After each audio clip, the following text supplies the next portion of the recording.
To understand what real numbers are, all you need to understand is the number line. Positive numbers to the right of 0 and negative numbers to the left of 0. You will hear various complicated definitions of real numbers, but here's the simplest one. Any number that can be plotted on a number line is called a real number. Let's look at a few examples. Say -2. Yes, it can be plotted on the number line. It's this point. So -2 is a real number. What about 0.5? Even though it's not an integer, it can be plotted on the number line. It will be somewhere here. Now let's look at another number, √2, which is also called as square root of 2.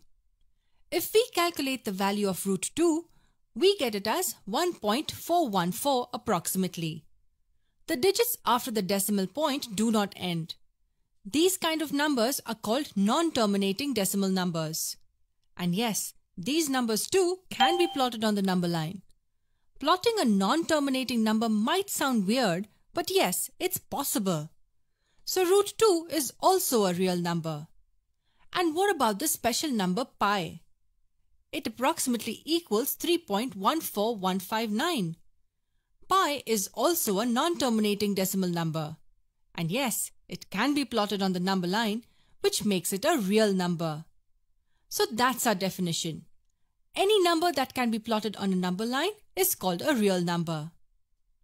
Now let's talk a bit about the different kinds of numbers we know. The first kind is numbers with terminating decimals. Numbers like 0.375. The number stops at a point and does not go on and on. Then we have non-terminating recurring decimals. Numbers like 0.6666 and so on. The sixes don't end. It's called recurring since the same number reoccurs, and non-terminating since it reoccurs infinitely. And the third type is non-terminating, non-recurring decimals.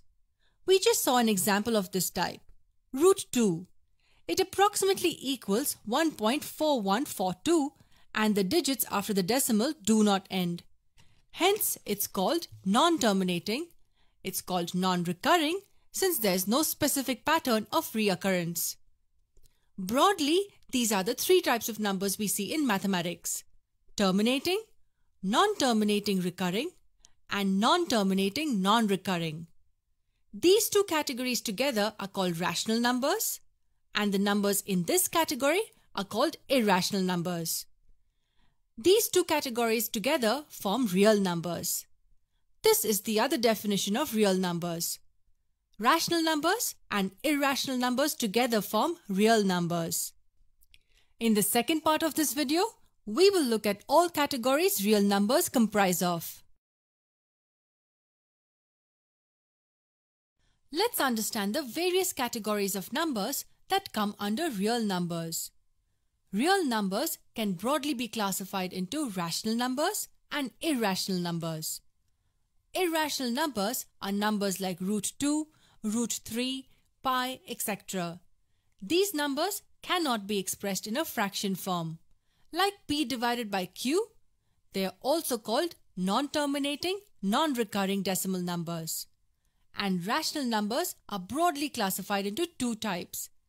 Fractions are in the form p by q. Fractions are sometimes referred to as non-integers. They are numbers like 2 by 3 or -17 by 12. The numerator and the denominator have to be integers. P and Q cannot be anything like √2 or pi. Integers are basically fractions with denominator as 1. They are also broadly divided into two categories: negative integers, and the second category is 0 and positive integers. Negative integers are like -3, -12, -109, etc. 0 and positive integers are called whole numbers, which start off with 0 and go on to infinity. So whole numbers include all positive integers along with 0. And these positive integers also have a special name. They are called natural numbers which include all positive integers starting from 1. So real numbers pretty much include all the numbers you've seen. All numbers which can be expressed as p by q, which are rational numbers. And also the ones which cannot be expressed as p by q, called irrational numbers. All the categories you see are given one-lettered names. Real numbers are called R. But not all categories are named based on the first letter. Rational numbers are called Q and irrational numbers are called P or Q dash. The entire set of numbers is given the letter. So P is an entire set of irrational numbers. Q is an entire set of rational numbers. Set of integers is called I or Z. The set of whole numbers is called W and the set of natural numbers is called N. Let's understand this chart diagrammatically. Let this be an entire set of real numbers. With real numbers, we have rational numbers and irrational numbers. Within rational numbers, we have integers, and within integers, we have whole numbers. And within whole numbers, we have natural numbers.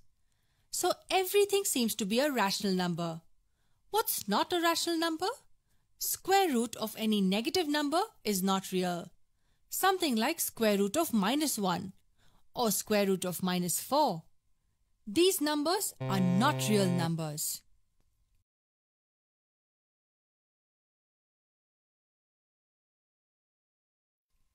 Using the concepts we have learnt, let's look at the prime factorization of 36. All we have to do is write 36 down as a product of prime numbers. 36 can be written as 2 times 18. 2 is a prime number, but 18 isn't. It means 36 hasn't been factorized completely. We need to factorize 18 further. As 18 can be written as 2 times 9, we can write this as 2 times 2 times 9.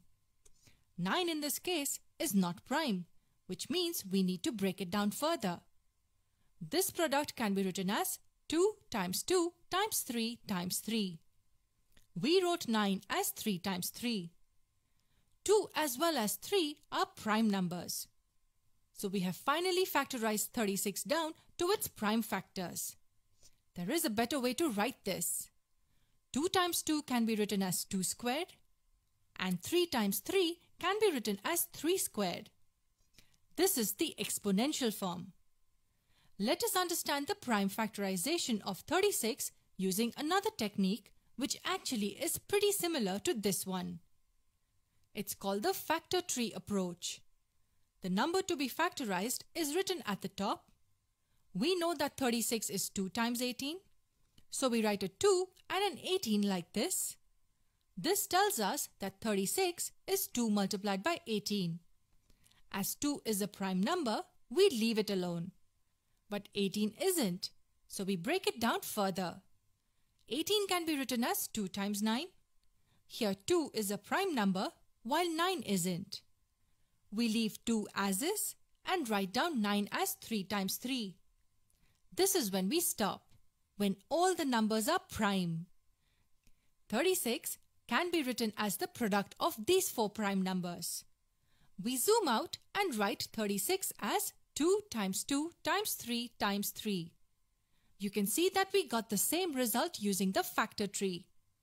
This can be written as 2 squared and this as 3 squared. Both the methods are pretty similar. But in the first method, look at the first number. It's 2, and that 2 is written in every line. In the factor tree approach, once we get a prime factor, we don't write it over and over again.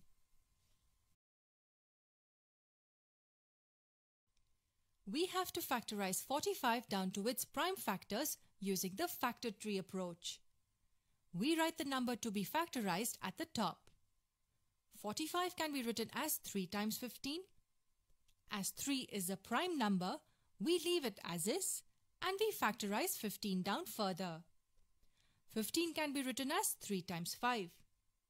We stop here because 3 and 5 are prime numbers. we can write 45 as 3 times 3 times 5. This completes the prime factorization of 45. But remember, it is always a good practice to leave your answer in exponential form. The number 3 occurs twice and 5 occurs just once. In exponential form, we can write this as 3 squared times 5. Here, you could have started off by writing 45 as 5 times 9 and then written 9 as 3 times 3. You would have got the same answer in this case as well. Here's one last example. Try to factorize 24 to its prime factors. We write 24 at the top. 24 can be written as 4 times 6. Here, neither 4 nor 6 are prime numbers. We have to break both the numbers down to prime numbers. 4 can be written as 2 times 2 and the number 6 can be written as 2 times 3. So now we have only prime factors of 24. 24 can be written as 2 times 2 times 2 times 3. In exponential form, it can be written as 2 cubed multiplied by 3. That's how easy the factor tree approaches. We keep breaking the numbers down till we end up with the prime factors.